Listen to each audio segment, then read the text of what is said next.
Escalonamento de disco é a parte da matéria de sistemas operacionais que a gente trata como o SEO controla o acesso aos dados gravados num disco. O problema que esse escalonamento resolve é o do tempo necessário para a cabeça de leitura e gravação do HD chegar até o local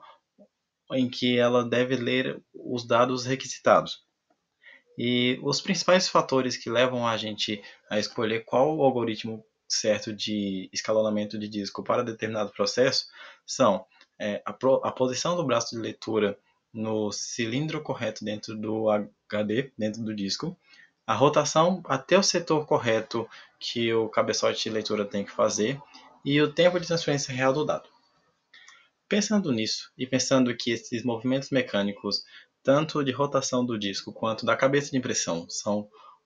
muito caros e nesse contexto são os mais caros e são os que mais influenciam no tempo total, temos que pensar em formas de otimizar ao máximo esse percurso. Para isso, o primeiro algoritmo que usamos é o FCFS, que é o First Come, First Served, ou seja, o primeiro a chegar, o primeiro a ser servido. É um algoritmo básico e a partir do local em que a cabeça de impressão está, ela vai para o próximo local em que é requisitado, como se fosse uma fila. Então aqui a gente tem uma simulação de como seria caso tivéssemos a fila de requisição com as posições 98, 183, 37, 122, 14, 124, 65 e 67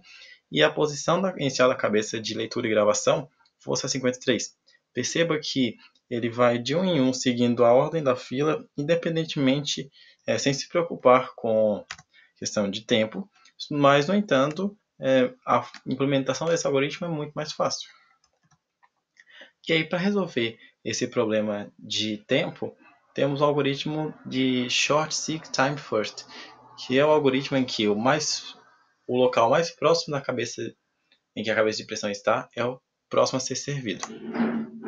Então, aqui a gente tem a simulação disso, em que com a mesma fila o gráfico é diferente de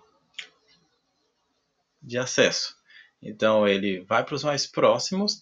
e depois para os mais longínquos, ou seja, ele continua a partir do 53, ele vai para 65, 67 até o 183 e aí sim ele volta para o 37 e 14. Temos o problema de a vantagem de otimização do tempo, mas no entanto, para aquelas posições que são mais periféricas,